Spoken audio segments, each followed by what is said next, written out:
Oh dear. Ah,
still can't get any sound.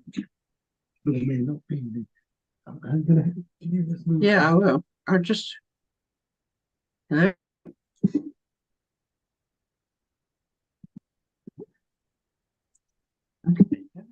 Okay, I'll move.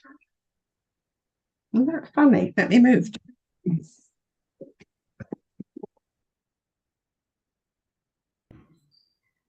I'd like to greet the folks who are joining us right now. I'm Rabbi Kane, and I appreciate everyone joining us on Zoom.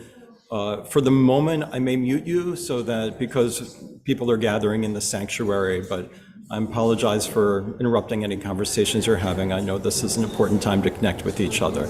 So my apologies for any action I take that disrupts. But hopefully we're so grateful that we're going to be with you in the sanctuary. So thank you for joining us by Zoom.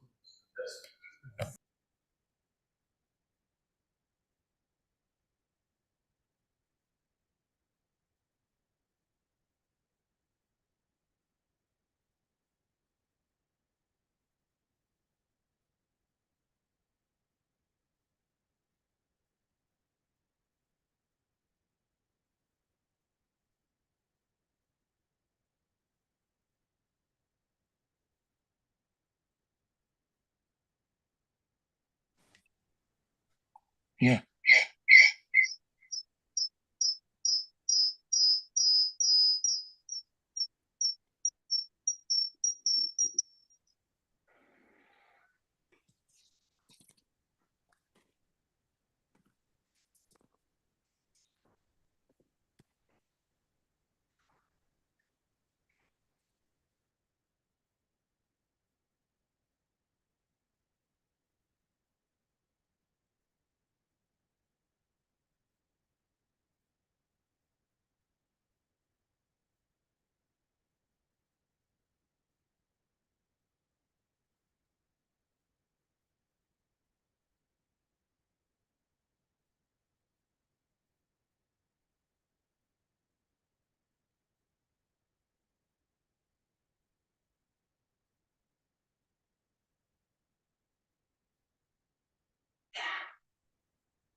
Would you please, would you monitor that?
Ladies and gentlemen, thank you for coming. If you could take a moment, please, and silence your cell phones for the service.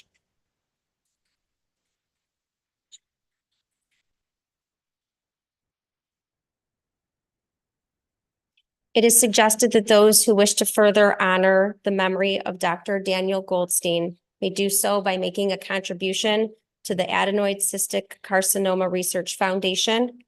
And this can be found on our website at irakaufman.com.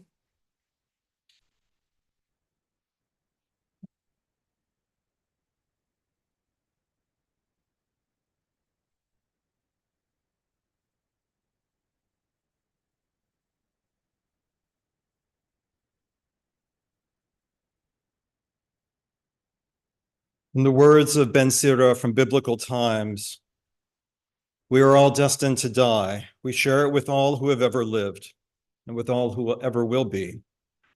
But we must cry for the dead, and we must not hide our grief, and we must not restrain our mourning, even as we remember that death is better than a life of pain, and eternal rest is better than constant sickness. And so we must remind ourselves not to seek to understand what is beyond our ability, nor search for hidden meanings in it, nor be preoccupied with what is beyond. Because in this life, we are shown more than we can ever even comprehend.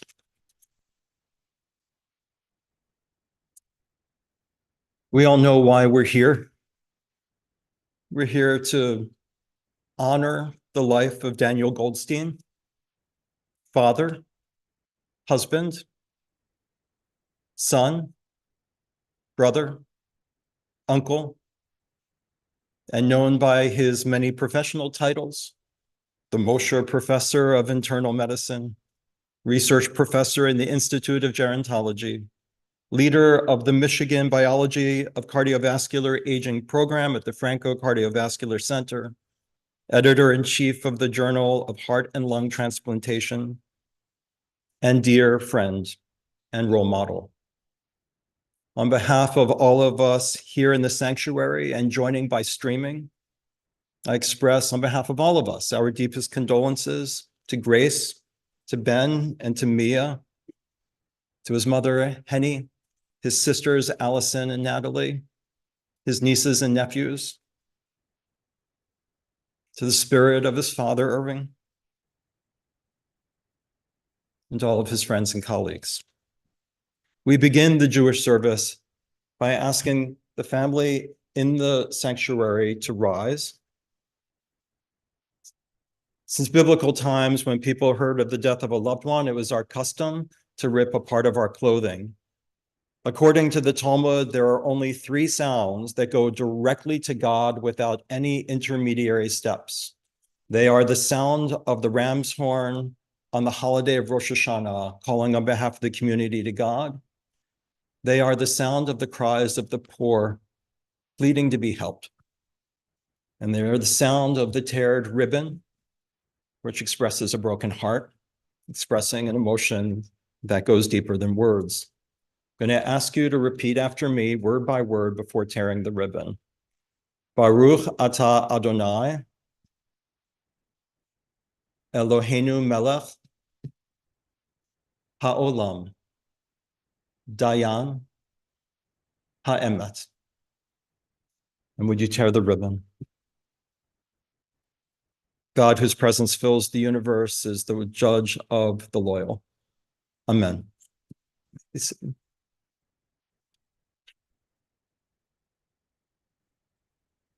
It's customary to read a psalm, and then the Jewish memorial service is really practically all tributes to Daniel. It's from Psalm 24. Mi ya'aleh b'har Adonai, u'mi yakum bimkom kodsho. Niki chapayim v'var levav, asher lo nasa lashav nafshi, lo nishba lemirma. Who may rise and ascend God's mountain? Who may stand in that holy place? The one who has clean hands and a pure heart, who through action and spirit has kept their oaths loyally. I'm going to ask everyone's indulgence today. I'm not a technical expert, and it was so important for me to include the family in England, and others who couldn't be with us today. So I promise you there will be more than one technical glitch at some point during the service, and I ask for your patience as I problem solve. And also, there are times maybe when one has lived the large measure of years, when one eulogy can capture the arc of a life that everyone recognizes. But not only has Daniel been so prolific in his life with all of his pursuits and goals and dimensions to it, but so many of us maybe haven't even met before or interconnected. So I'm also going to ask this. At some point during the service, you may feel a little discomfort and say, this is going a little longer than most funerals I know. And I'm going to ask you when that moment comes to say, this is our time to be together on this day. We have all made a pilgrimage of sorts to be together. And let's be patient. For the point of today is to share words of honor and tribute and give people a chance to open their hearts, to listen, and to speak. Today's speakers are going to start with Henny, Daniel's mother, and then Natalie and Allison, his sisters. And at this time, I'm going to try to make that possible.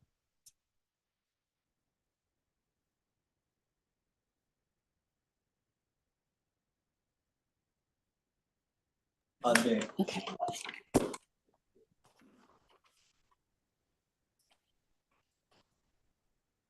Daniel really was the best son, grandson, and brother. I don't think he's ready. Wait, stop.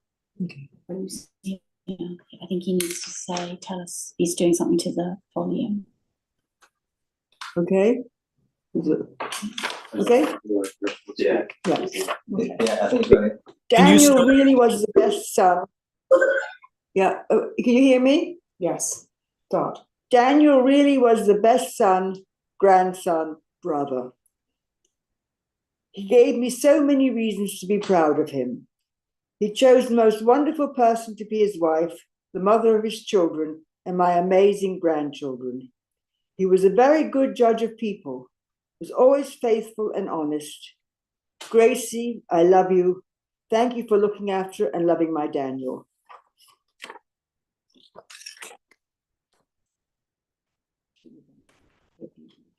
I am struggling. Not on the You camera. need to step. Go sit down. I am struggling to find the exact words to express the emotions and love I am feeling right now. What do you say when someone passes away too young? My brother Daniel was my quiet younger brother in a household full of strong personalities. How well he coped. Always a very powerful presence in my life, supporting me at crucial times, always there for me. Most significantly, rushing me to Yale Hospital during Thanksgiving 2003, and then finding me the best neurologist in the world that has ensured my MS stays in remission.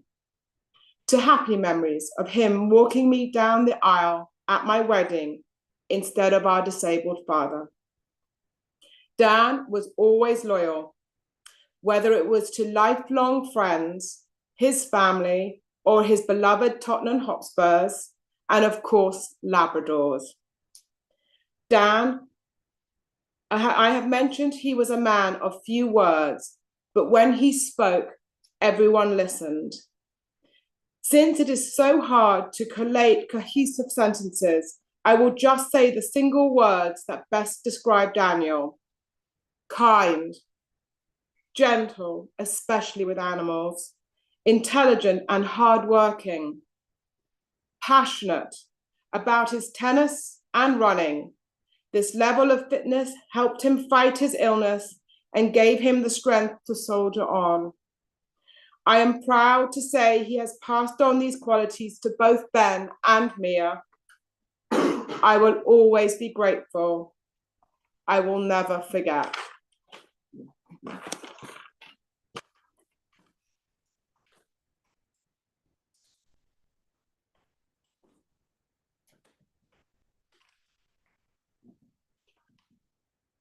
Daniel was born on the 22nd of April 1968 in London to proud parents Henny and Irving Goldstein.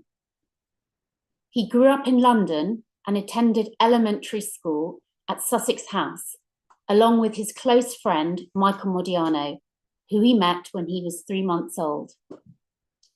Growing up, Daniel held a special status in our family, the only boy amongst his sisters and 8 female cousins. As his younger sister, I held him in high esteem without really knowing why I was so proud of him. Just him being my brother was enough of a reason. As a child, Daniel could be quiet and sometimes frustrated. But what I remember most was the mischief that we managed to find ourselves in. Whether that was the mini obstacle courses that he created for his pet gerbil, or the epic water fights we would have inside our apartment when our parents were out, that the babysitters were unable to curtail for fear of being soaked. I remember a family holiday in Spain when I was 6 years old, where the 2 of us spent hours exploring what seemed to me at the time to be the most enormous hotel ever built. For some reason, we found coming across the hair salon to be a particularly exciting discovery. At the age of 13, Daniel went to boarding school at Bradfield College in Berkshire. We were not keen for him to go, but Daniel was set on boarding and convinced that although it would have its challenges, it was the correct path to achieve his future goals. He already had his eyes set on medicine, and they opened the door to his medical career. Daniel completed medical school at St George's Hospital, University of London, in June 1992. On qualifying, he moved to America to complete his residency at Johns Hopkins. Although Daniel has many achievements, it was at Johns Hopkins that, in my opinion, Daniel attained one of his finest accomplishments, meeting Grace. They married in Alabama in 1999. This was followed by his 2 other finest accomplishments: the arrival of Ben in 2002 and Mia in 2004. Daniel lived by simple rules. Find what you love in life and commit to it. And that's what he did in all aspects of his life: his family life, his professional life, and his hobbies. He was a committed and dedicated husband and a hands-on and patient father. He was committed to his career, and he worked tirelessly with an unfaltering determination and drive to achieve professional success in the world of cardiology. He was committed to sport and loved tennis, running, and cycling. He was committed to his favourite football team, Tottenham Hotspurs, and remained so despite their ups and their many downs. He was committed to the family dogs, Lucy, Abby, and the newest arrival, Ruthie. When I think back to that feeling that I had as a child, that feeling of pride to be Daniel's sister and to call him my brother, I now understand where that feeling comes from. I am proud to have a brother that understood how to fill his life with meaning, that accomplished and surpassed the goals he set out to achieve, that became an esteemed doctor and a loving and supportive husband and father.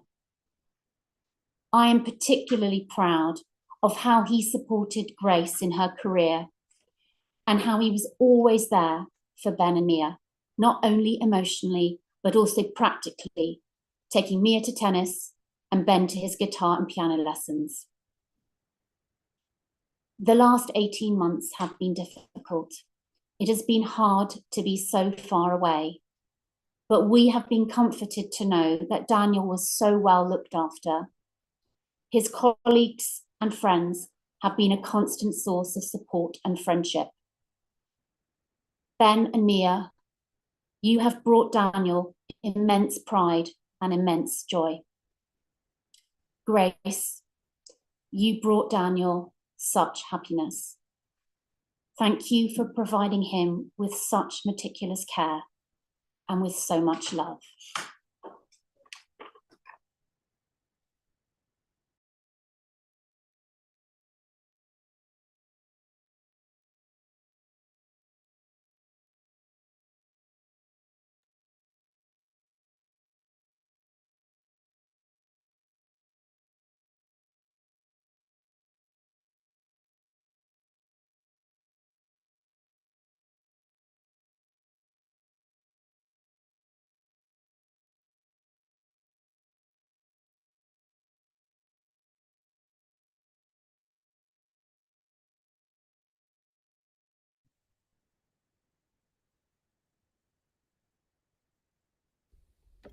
Daniel and I were friends for almost the whole of our lives. We were born 5 hours apart and first met as toddlers in Hyde Park in London. We had a very privileged upbringing, and it was our impeccably trained, uniformed nannies who introduced us. A few years later, we found ourselves in the same class at prep school, where we often sat next to each other. We would study together, play sports together, have fun together, and occasionally get into trouble together. Although at that age, getting into trouble was often part of the fun. At age 13, at his own request, Daniel headed off to boarding school in Berkshire. I continued to attend school in London, but we would always catch up during the holidays or if Daniel came home on weekends. Despite all this privilege, Daniel always remained modest, considerate, and grateful. He was also very transparent, a straight talker who said exactly what he thought, often more than you bargained for. Daniel also had a very strong sense of what is right and what is wrong, and with that, a great social conscience. It was this social conscience, a desire to help others, and huge intellectual curiosity that ignited Daniel's desire to become a doctor. And on leaving boarding school, he was accepted at St. George's, one of the UK's finest medical schools. From there, he went to the United States, where he worked in the country's most prestigious institutions. First at Johns Hopkins, where he met his beloved Grace. Then to Alabama, where Grace and Daniel were married. Then to Yale, where Daniel became a professor of cardiology. I remember seeing Daniel at his parents' home in London, not long after this wonderful achievement. As I walked through the door, his dear late father, Irving, greeted me. "Michael," he said, "this afternoon someone rang the landline and I picked up the phone.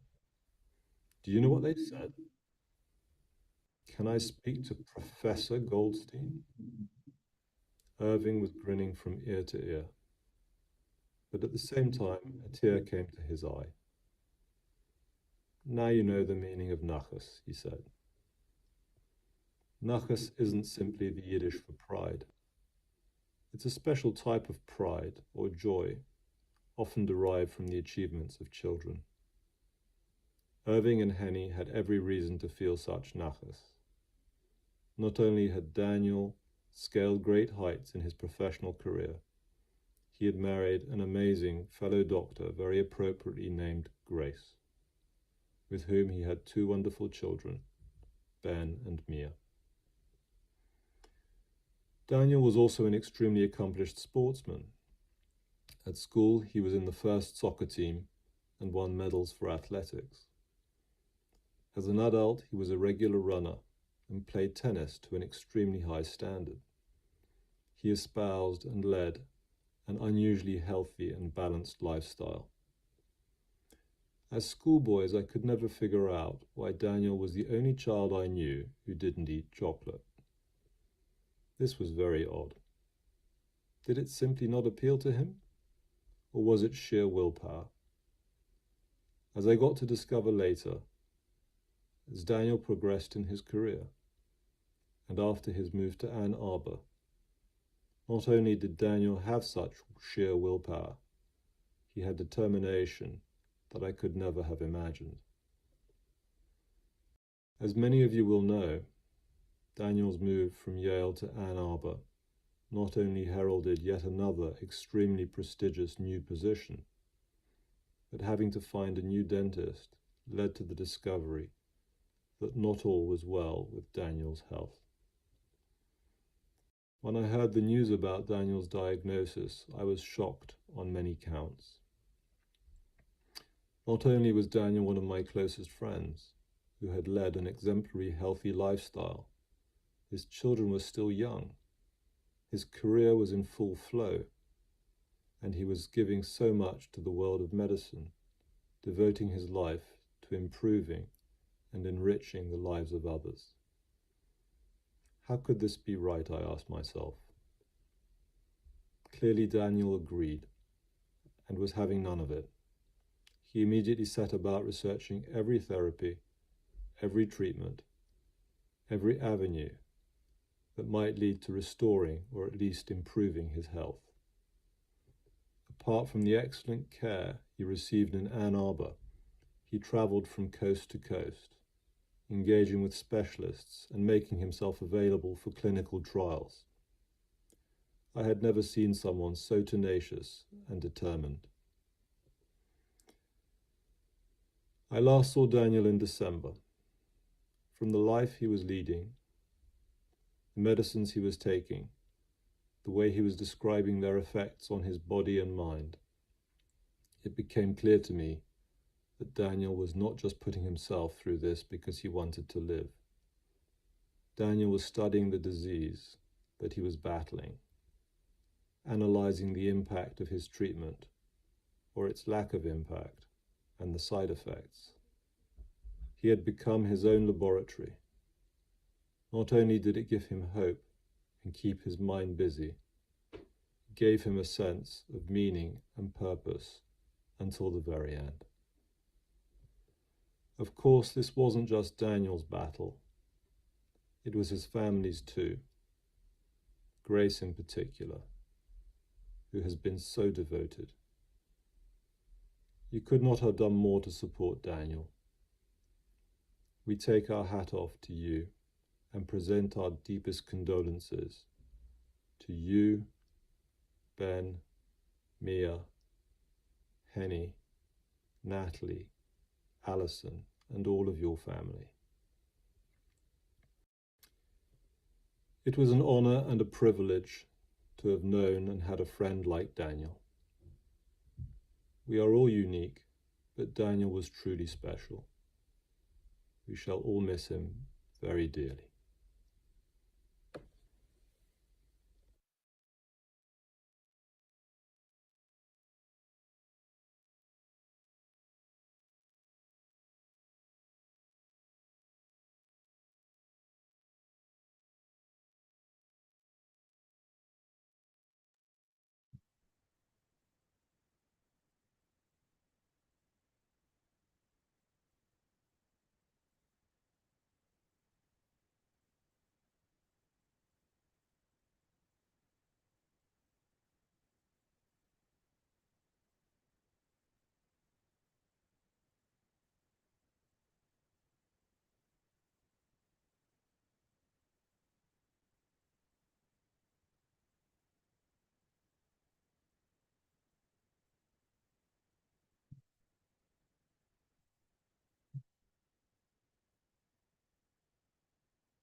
I'm going to share words of with Kurt Camper. Just make sure on the chat that they're not giving us feedback that we need to have. Intrinsically, part of being human is to always have one eye looking towards the future, anticipating, planning, and envisioning the next few hours, days, months, and years. But in 2015 and 2016, as they were preparing to move from Connecticut to Michigan, Daniel and Grace's thoughts were likely consumed by visions of what lay ahead, where they're going to live, what their jobs would be like, where Ben and Mia would go to school, how Daniel would bike to work. It would not surprise me in the least to think of Daniel looking at the maps of Ann Arbor, planning his future bike routes. Did we all know that shortly afterward, Daniel received his diagnosis of an incurable malignancy?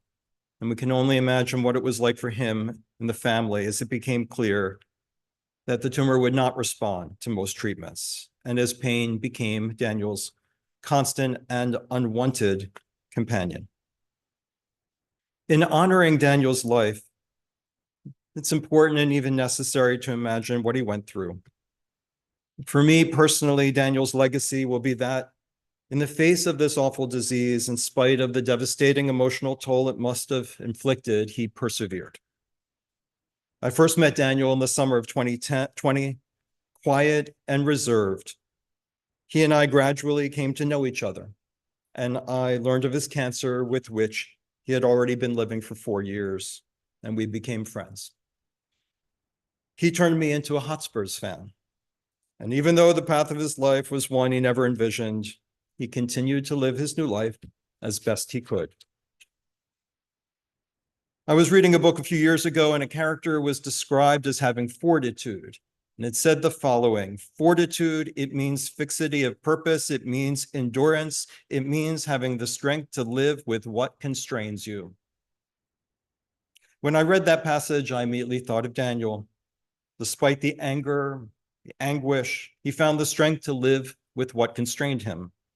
When he could no longer play tennis, he took up pickleball. When he was unable to run, he walked.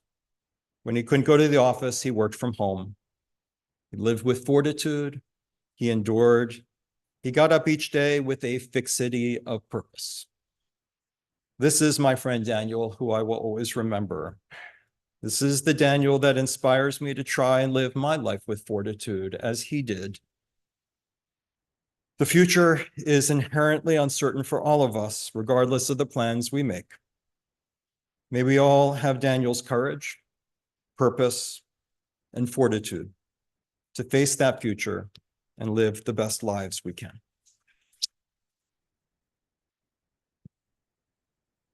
I now invite up Morgan and Jane, Daniel's colleagues. We'll start with Morgan.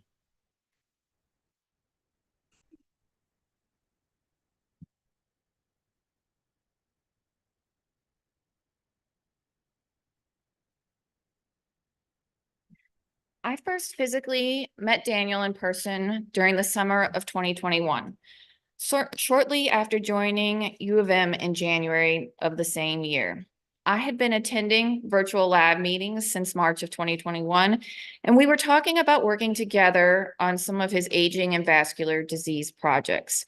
But with the world still caught in COVID, we had yet to meet in person. I remember showing up at the NCRC in the courtyards between building 10 and 20 to eat Zingerman sandwiches. I watched as Daniel asked each of his trainees about their lives, their children, their animals, their activities, and I was struck by his investment and his involvement in his people and who they were, not just as scientists, but also as human beings that existed outside of the lab.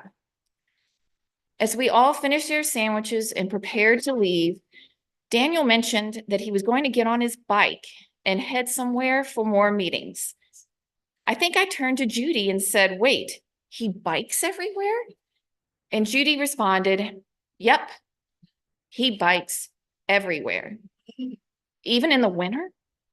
I asked. She told me, "Yep, even in the winter."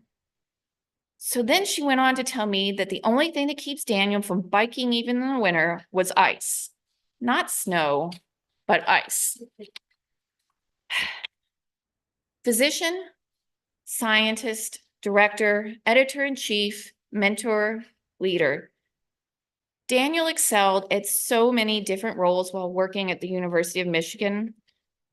I feel as though I could spend hours talking about his amazing discoveries and the many ways Daniel has impacted positive changes at U of M.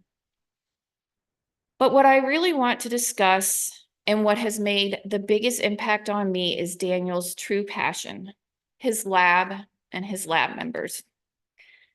In my estimation, Daniel is the model for how I want to behave as a mentor and how I want to run a research lab. I could see from the meetings and lab outings that he was fully invested and passionate about the science in the lab and equally invested in the growth of his people as scientists and individuals. Lab members have related that they remember Daniel would emphasize the importance of everyone working harmoniously together as a team.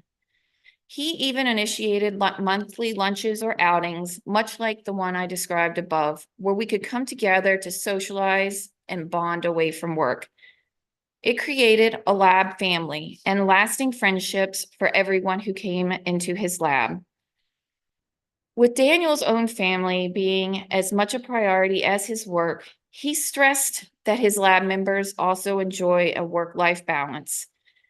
At one point in the lab, there was a Goldstein baby boom, where 4 different members had babies within a 6-month period. And he asked if there was something in the water. He enjoyed celebrating these births along with lab birthdays and holidays with everyone, and would often ask at outings for baby updates.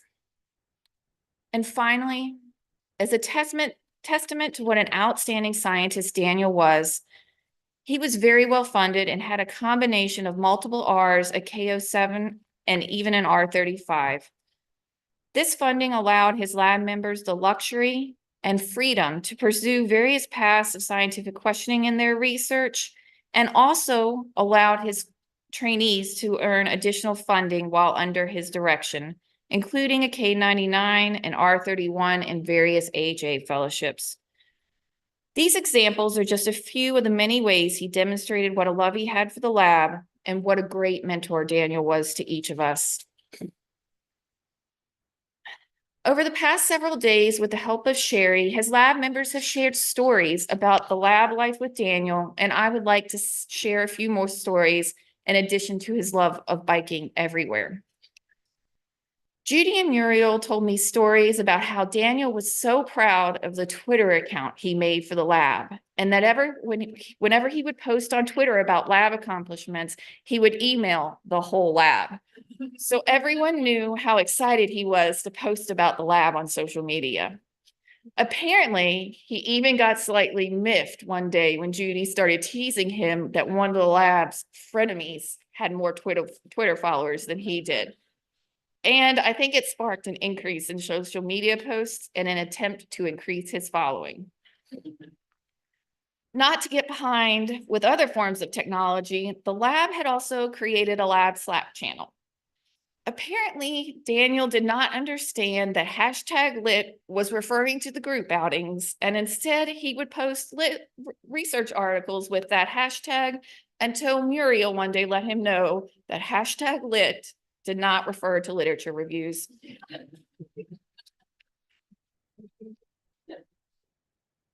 Finally, he also one day in lab meeting apparently heard Judy talking about her cats over Zoom, and after that meeting started sending her cat memes from social media, and would also send her pictures of his dog and joke with her about the dog being slow to edit her papers.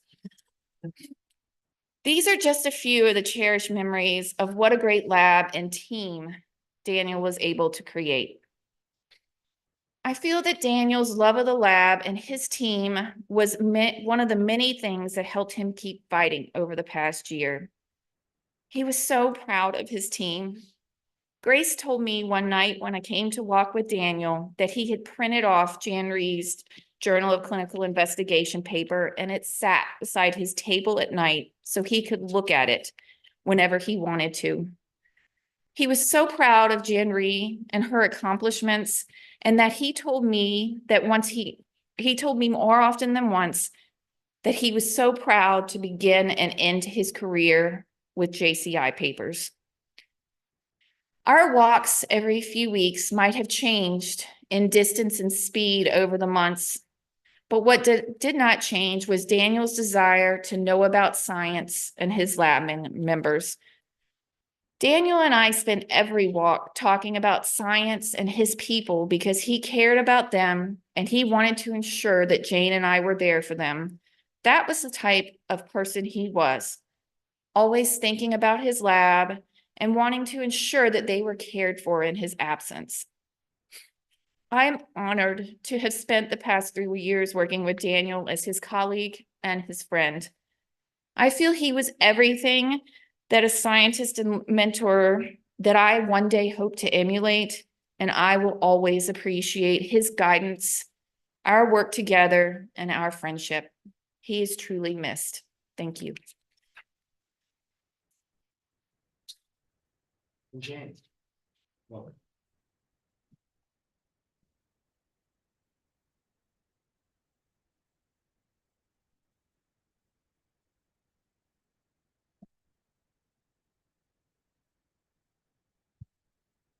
I didn't want this day to come. I prayed for this day not to come. I am one of his colleagues at Michigan. I have had the privilege and blessing of working with Daniel for the last 8 years as his faculty member. And I thought that what I would share today, you have all heard about all his wonderful, amazing accomplishments. But I thought I would share, mainly for Ben and Mia, how he has affected me personally, so that you kind of knew a little bit about him as a person with his colleagues. So forgive me.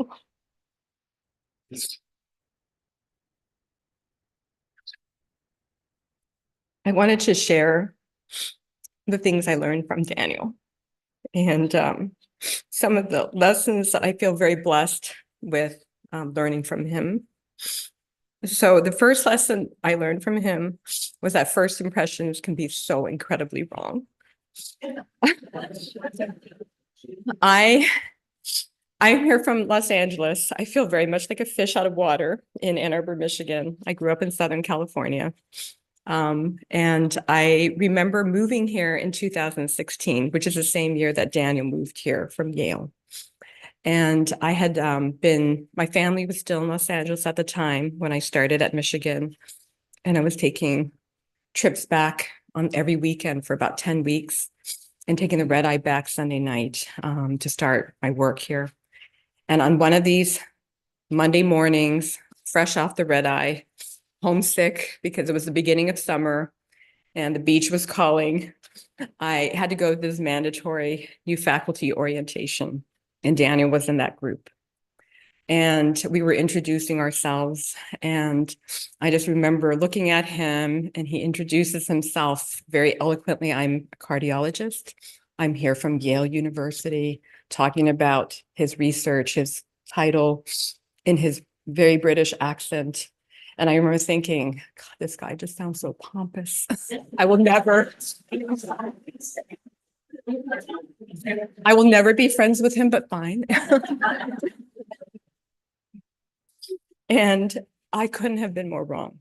A month later, he remembered that I did flu research, and he reached out to me and said, I also do flu research. And I remember thinking, this is interesting, a cardiologist who does flu research. And so we met, and that was the beginning of an incredibly productive and meaningful collaboration. Through the 8 years of working together, Daniel showed himself to be incredibly generous, supportive, especially of women in medicine. It was never tokenism for him. He authentically wanted me to succeed. He listened to my ideas at lab meetings. We met probably every other week for years until the pandemic interrupted us and then resumed meeting. And it was just, he was authentic, kind, affirming. And towards the end of our time together, we had started walking together, he actually showed the fun and kind of spontaneous side of him. I think once he stopped working, he kind of showed this different side of him that I really came to appreciate.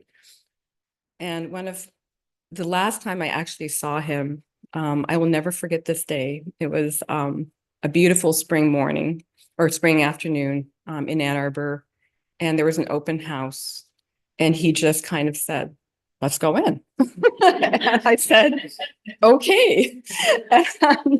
And so we just walked through this open house. This was probably 3 weeks ago. And we were just laughing our way through that whole house because it was such an odd house. And at one point, this woman came up and insisted that she knew me and Daniel. And we were like, "We don't know you, but okay." And we just kind of played along. And then afterwards, we just burst out laughing. And that is my last memory of my time with Daniel. And I just really cherish that so much. So I think that for me, that was really a very good lesson that you can be really, really wrong about someone the first time they come across. The second thing I learned is that you are never too old to make new friends, especially ones who inspire you. And one of the things I learned about Daniel was that he is very athletic. And the first time we started getting to know each other, we were talking about running the Burns Park 5K. And I was very proud about the fact that I could still at the time run a 10-minute mile. And Daniel just kind of casually said, "Oh, I did it in 20 minutes." And I was just, floored by his strength and how committed he was to exercise.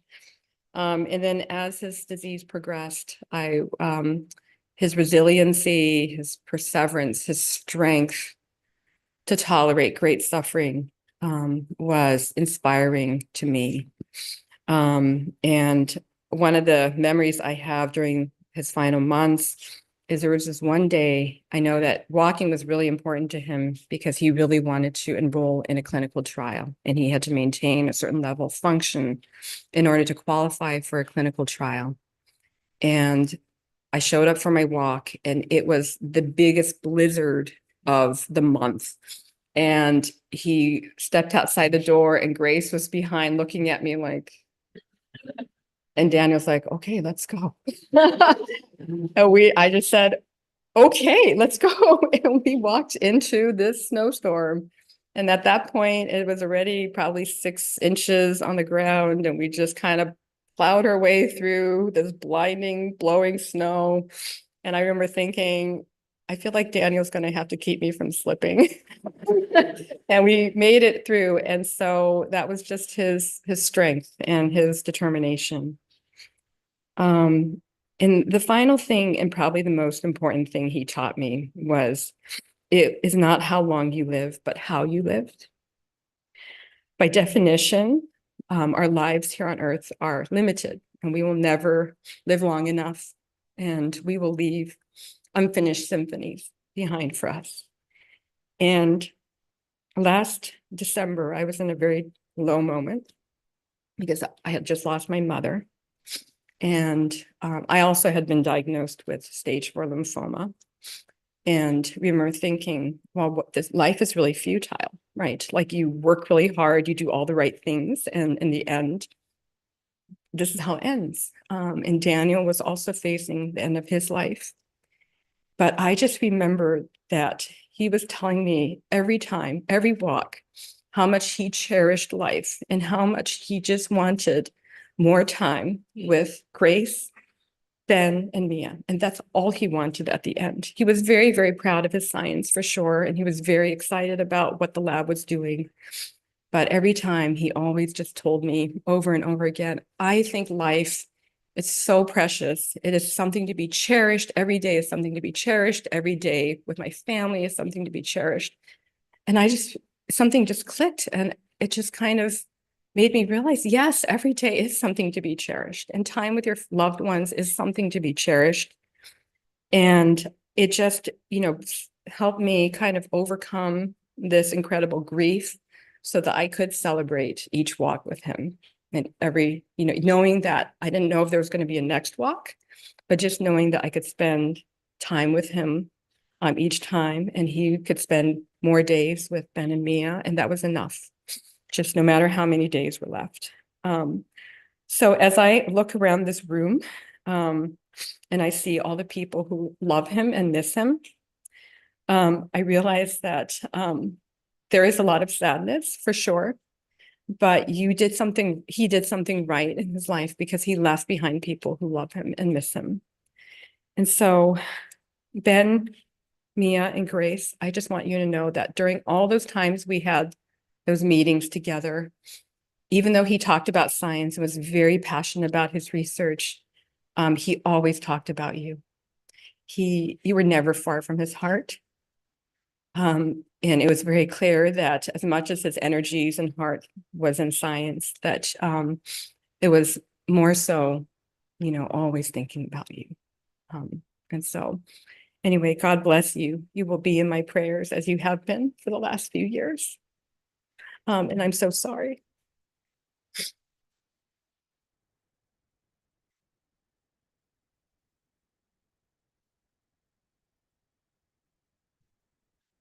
I'm going to take a moment to ask our executive director just to double check that everything is smooth on the stream, because remember, even though the sanctuary is full, it's extending far beyond here to all of you.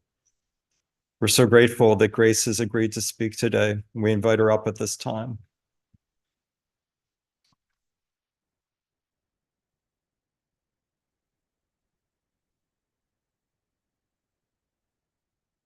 Now that you have heard about Daniel's early family life, research life, and his friendships, I thought I would spend a few moments telling you a little bit about Daniel that we knew at home. You probably wouldn't believe it, but he was actually silly. When he was well, you would hear him first thing in the morning making coffee, feeding the dog, and talking to Abby, our black lab, saying woof. And last summer, he would make videotapes of our new puppy, Ruthie, digging in the mud out back, and he would be narrating like the British broadcaster, David Attenborough. Ruthie, our fearless hunter, is out chasing the rabbits in the wetlands of Verdun. And I would be in the background screaming, "Get her out of the mud." In the last few months, when he could no longer smile or laugh because the pain was too hard, he would ask people to watch an episode of Frasier. Star Mitzvah was his favorite, where Frasier thinks that he's giving a blessing to his son in Hebrew, but is actually a blessing in Klingon. If you have a chance to come to the house later this morning, we have pictures of Daniel and his smile with all of us. Both my kids have inherited his playfulness and his silliness. But when he wasn't silly, we would often talk about work. Sorry, Ben and Mia. And in this area, he was principled. He acted in accordance with morality and showed recognition of right and wrong. We often talked over dinner about scientific integrity in research. Nothing went out of his lab without making sure research was conducted properly, data was stored properly, and papers were written correctly. As editor-in-chief, which he was so passionate about, he spent countless hours deciding how to create the best team to ensure that the reviews were taken care of in a timely and effective manner. And he created programs that junior faculty were paired with senior faculty to learn the correct way to evaluate a paper. In his own health journey, he was a patient and a researcher at the same time, which I'm sure sometimes made treating him more challenging. He questioned everything on principle and kept everyone on their toes because he knew his own data better than the entire interdisciplinary team. I could go on and on, but you get my drift. He might have been a pain at work or in the clinic, but it was for the good of science and medicine and his own health. Disciplined that he was. The complete opposite of me, but maybe that is why we were good for each other. He had a controlled form of living life that made him successful. He loved running these 5Ks, and his goal was to get to sub 20, while I strive for sub 120. He used his Garmin to track the times and his pace throughout his runs every single day. And I'm sure our neighbors in Burns Park would see him like clockwork pass by their houses each morning. We moved to Burns Park specifically so he could ride his bike to work and around town. And I'm not actually sure why we had him on car insurance all these years, because I don't think he drove more than 20 miles in Ann Arbor over 8 years. I would drive downtown to go see a movie and he would ride his bike. And that was just how Daniel was. When we first got married and he was a new faculty member at Yale, I often worried about how he was going to fare in the world of research. He wasn't a genius, neither was I, but boy, was he persistent. He would have multiple grants in different phases ready to be launched and then rejected. He would moan for a day and then get right back on the computer and start up the revisions. Papers, rejected. Revise, resubmit, resubmit, revise, resubmit. And in the end, he stayed fully funded with grants throughout his career and had his most recent paper published online 2 weeks ago with colleagues from biomedical engineering. For those young people in the audience, keep trying, revise, resubmit. It will pay off.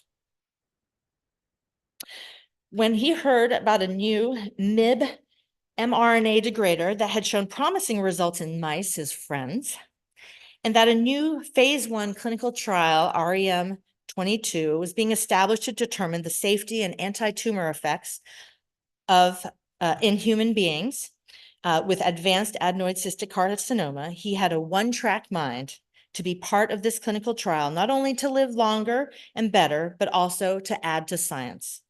He did his best for 6 weeks on this clinical trial, and even on his last day, the first words that he texted to me that morning, "When are you giving me my trial medicine?" He hopes, and I hope, that someday on escalated doses, that this personalized medication will benefit others. When I think of Daniel, I also think of leadership. On our walks around the neighborhood over the last 2 years, we often talked about leadership and that he truly believed, we talked about leadership, whether it was about the past and current presidential leadership, whether it was about leadership at the editorial board at ISHLT, or leadership in our academic and health system world. We spoke about what it meant to be a good leader.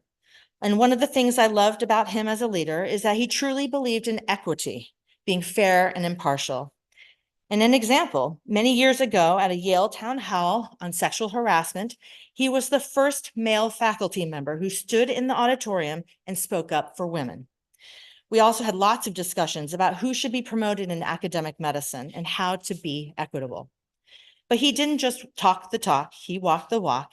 He supported and promoted women in his lab and in his journal, his editorial board. He talked about how he wanted to create a diverse editorial team and ensure that junior faculty, particularly women, would have good support, opportunity, and mentorship. Not just for being a woman, but he felt so strongly that having women with seats at the table would make discussions more rounded and equitable. He truly lived DEI, and that was just how Daniel was. That was how he made his mark. Okay, and lastly, he was a loving father and husband, not in a PDA sort of way, but with his words and his actions. Ben and Mia, his love for you was spending countless hours taking Ben to Suzuki guitar lessons from age 5 to 14, and Mia with her tennis practice and tournaments from age 5 and 18.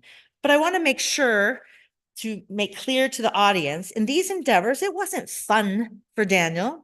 Trust me, he did not enjoy the screaming about playing badly at tournaments, and he put up with the rolling eyes and sulking when Ben had to go to Sunday afternoon group Suzuki practices. But in these events, you bonded with him, and he bonded with you. You shared in these emotional experiences. Never once in any of these activities did he say that you had to win or be the best. Nope, he was just teaching you perseverance and showing his unconditional love for you. His love for you was also expressed through travel experiences. He often traveled abroad with you for work conferences, but he always made the effort to have fun. You went to Banff, Canada. You went to Finland with them, Prague, Czech Republic. Remember the time he drove you that one winter to Montreal for a work conference? I got a call from the Canadian Border Control while I was at Costco shopping saying, "Is this man truly the father of these Asian-looking children? And is it okay for them to leave the country?" This cracked me up that dad was just trying to have fun in Montreal with you and they thought you had been abducted. Love is not just hugs and kisses and what you see in movies, silly Instagram and TikTok. Again, we weren't a real touchy-feely type of family. We're just not like that, but we loved each other deeply. Daily, for the last 5 months, I wrote in a journal for Daniel, the day's events for Dad. And for the last 3 weeks, he started writing back to me. Love you. Thank you for what you have done for me. And in his last moment of life, he summoned all his strength to give us one last smile. That is love. Remember that. Ben and Mia, Dad wants you to be content and happy in life, but he also wants you to recognize that you can deal with struggles as he did. You have his genes.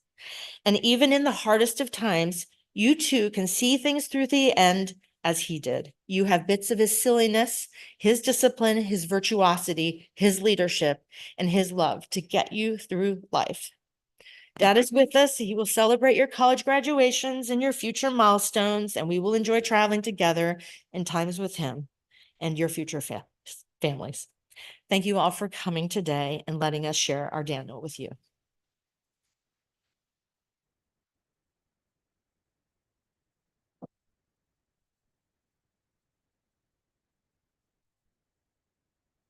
I know we say in Yiddish, it's chutzpah for me to speak after Grace, when her words are the right ones for us to be holding.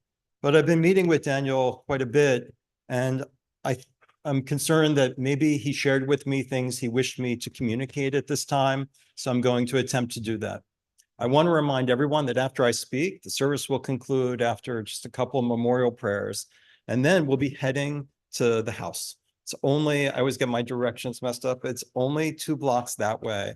And for those who would like to just leave their cars here, maybe we could just all walk over together. We'll like boost up with a few calories and then open it up, because I think all of us are so anxious to witness to the Daniel that we were fortunate enough to have in our lives. The first thing I noticed about Daniel after our first meeting was his single-minded determination to reach every goal he set out for himself. I could see right away he was that person that runs 5Ks and marathons, and he's the one who's going to be the top of his class. He's the one that's going to be a full professor at such a young age. He's the one that's already published in a major journal in his field, but then pivots and applies what he learned there in transplantation to something new, to aging, and so on. And you right away, this is someone who is never going to be ready for hospice. This is someone who's going to keep moving toward each goal, editing the next journal article, publishing the next paper because a colleague or postdoc's career depends on it. Get into the next clinical trial because the real goal is to live longer, because he loves what he's doing and he loves the people around him. I also learned from him that his identity as a Jew resided in his core. His deep pride in being Jewish, and I suspect its connection to his family and to his deep moral principles, was foundational. He told me several times while staving off pain that he was the only Jew at Bradfield College. As he said, it's just one step below Eton. Well, he had to explain it to me. And he showed me the picture of his class from the home office at the boys' school. He said that they would have to go to line up and announce their religions. And when he said Jewish, they would all go, oh my gosh. Like he said they would all go, oh my gosh, and like get out of line and stare at him. He said once when he was 13, an older boy in the dormitory made an anti-Semitic remark. And in his words, and I wish I could do that beautiful accent. In his words, he said, so you know, I started to smash him in. It was the only way to create a boundary that would be respected, as he put it, to have done with it. But what struck me most about the story is that Daniel went to extraordinary lengths to explain his guilt about it. He kept telling me that if it had been someone his age, it wouldn't be fair. But he insisted to me, honestly, it was an older boy, and in fact, a boy far bigger than himself. After all these years, he was concerned whether he had been fair in his conduct, whether he had done the right thing or the wrong thing.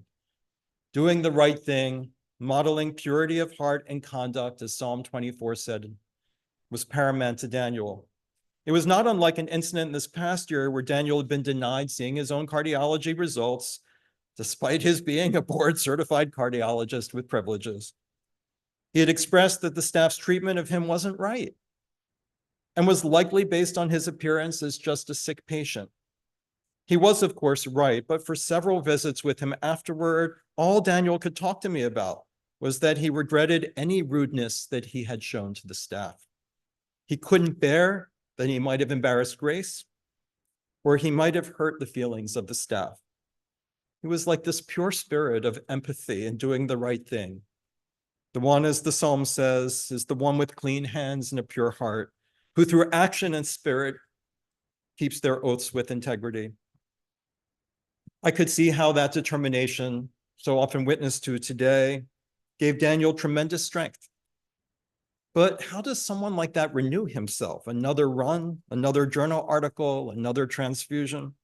When I asked him, he waved his hand. He didn't want to talk about it. He just said, it's my family, of course. I mean, what do you say after 26 years of marriage? We're very happy. I love watching movies with Grace. I love going on walks. And he continued with stories of travel and tennis and Tottenham with Ben and Mia. But he was always like a little too embarrassed to talk about it out loud, like it was too pure and too personal, and that shouldn't be subjected to outward study and description. And I understand that. It was too special. It was a part of your life you don't put under a microscope because it's love. And it's what lifted him up. And he was almost embarrassed by how much he loved them. I think Daniel's love of family was instilled at a young age. With his father Irving's recent death, he spoke to me a great deal about how much he loved his father. Irving's polio as a young man left him with some limitations. And this had a great impact on Daniel, a positive impact, one of approaching life with a spirit of determination to focus on what you are capable of and not what you are limited by. And it may well have influenced his decision to become a doctor. In Judaism, we consider one's baby naming to be auspicious. And well, Daniel Richard Goldstein does spell using initials, Dr. Goldstein. Daniel told me several times that his proudest moment outside of being a father and a husband was telling his own father that he got into medical school. And for someone of such great achievement, that hurdle in his youth was not insignificant, and he communicated it to me with tremendous humility by saying that it was not a sure thing it would happen, and he'd already been rejected from several. So when he got that letter and he shared the news with his father, it was a highlight of his life. Perhaps by way of explaining his other career, renowned physiological researcher Natalie already covered it with the story of playing with the gerbils and letting them loose at Roz's house. Perhaps that was portentous of his research career, much of it spent in the company of mice. And that story also shows a bit of the harmless, playfully mischievous side of Daniel, the side I believe Mia may have inherited, especially when she told me that she would secretly record Daniel doing his work Zooms during the pandemic because he was so obnoxiously loud. That way she could play them back to him and show him how obnoxiously loud he in fact was. Or the time over the pandemic when she designed his own special quarantine 5K in Ann Arbor, the certificate of which proudly hangs in the kitchen, for which Daniel had to register, and which, of course, he completed, though she kept the prize money. Perhaps the relationship with his father, that moment of unalloyed joy of sharing the news of medical school imprinted on Daniel, his own unalloyed joy of being a father himself to Ben and Mia. When he rehearsed his eulogy for his father with me and with Grace, Daniel spent about half of his eulogy for his father, describing his being a father and the time that he spent with Ben and Mia in detail. I remember talking with Grace about, did you tell him to cut that part out or did not? And as he read the words, his emotion was so strong. Perhaps it was something of his words for his own eulogy. His pride and his pure joy in being with Ben and Mia, being a dad, and sharing with them travel, tennis, Tottenham. And Daniel loved his work, as we heard, and being Grace's husband, he loved being a dad. And there was something deeply and sweetly unembarrassed by him when he was in these three roles. Whether it was Ben's football bar mitzvah party, with Daniel playing goal and getting absolutely hammered by all of Ben's friends kicking soccer balls at him, Daniel was in his element. Or when after his first surgery, he attended a conference with all of the sessions, regardless of all the bandaging on his face and Grace dragging medical equipment behind him. And we all know it all started with Grace, as has been explained. Shows how brilliant Daniel was in choosing just a few of the right people to walk the road of life with. He did the right thing to do by waiting for Grace to no longer be a student of his, to ask her out. And when he proposed to her flying out to Baltimore, he put the ring in place of in a box of Godiva chocolates, which I thought must have been an excuse for him to eat one ahead of time. But now I'm not so sure based on his discipline. I'll close as I think Daniel would want with the words that Ben and Mia shared with me on Friday.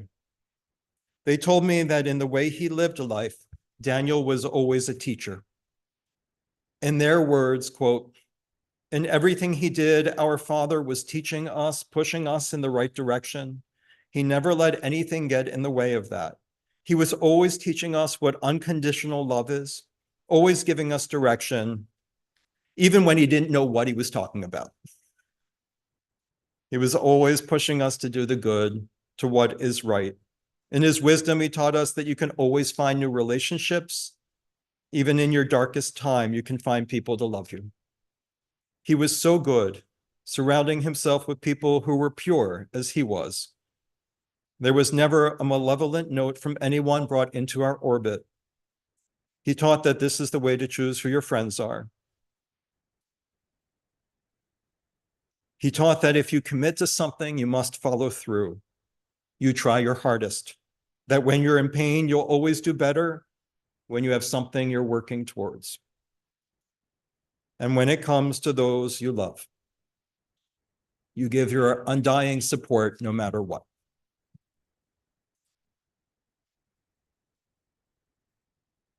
May Daniel's soul be at peace, and may his spirit and soul always be connected in the bonds of love to those he's connected to in this world. I'm going to ask you to rise for the Jewish memorial prayer at this time. First in English. God, who is the spring of compassion, please grant infinite rest in your sheltering presence among the holy and the pure souls, the soul of Daniel Goldstein, who is returning to his home in you. And yet, merciful one, we ask that our loved one find perfect peace, both in your internal embrace, but also that his soul continues to be bound up in the bonds of the lives of those precious to him in this world. And in that way, may he rest in peace. And we say, Amen. El male rachamim, shochen b'hamiromim, hamtze menucha nechona, tachat kanfei hashchina, b'ma'alot kedoshim, utehorim, kezohar harakia mahazirim, B'nishma Daniel ben Yitzchak, שהלך לעולמו בגן עדן תהא מנוחתו, אנא בעל הרחמים, הסתירהו בסתר כנפיך לעולמים, וצרור בצרור החיים את נשמתו, אדוני הוא נחלתו, וינוח בשלום על משכבו, ונאמר אמן.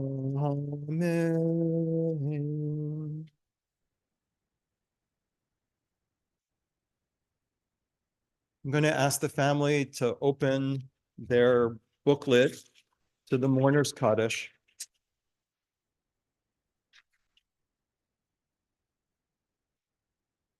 Which is our special prayer of grief. And it says that our connection to our loved one, that love, goes beyond any possible words of consoling or of gratitude or of song or poetry that have ever been uttered. And yet it's the most real thing we know. Yitgadal v'yitkadash shemei Rabbah, v'yalma divrach kirutei v'yamlich malchutei. B'chayechon uvyomechon uv'chaye dechol Beit Yisrael ba'agala uvizman kari v'imru Amen. Yehe shmei Rabbah mevarach le'olam ulamei amaya. Yiparach v'yishtabach v'yipa'ar v'yitromam v'yitnaseh v'yithadar v'yithaleh v'yithalal shmei kudashah richu. Le'ela min kol birchata v'shirata, tushbechata v'nechemata, da'amiran bi'ama v'imru. Amen. Yehe shlama rabba min shemaya v'chayim aleinu v'al kol Yisrael v'imru. Amen. Oseh shalom bimromav, hu ya'aseh shalom aleinu v'al kol Yisrael v'imru. Amen. May the one who makes peace, shalom, in the transcendent realms, bring that peace to us and to all who dwell in this world. And let us say, Amen.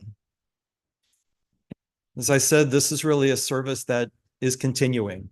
So for those who are capable of doing so or able to do so today, let's walk over to the house and, as I said, nourish ourselves a little bit, regain strength to hear more stories and share more stories. And for those who are unable to do that or who are Zooming in and in other ways, first of all, there will be a Zoom for the Shiva. I'll do my best to give you the back of somebody's head or something like that, and we'll be, but at that time, I'll do my best to Zoom you in. But anyone who can't make it, feel free that at any time to drop a line, an email, I guess a Twitter post, with your thoughts about Daniel to the family. May the family find some peace, and may we comfort them by continuing the service at the house. Let us go at this time.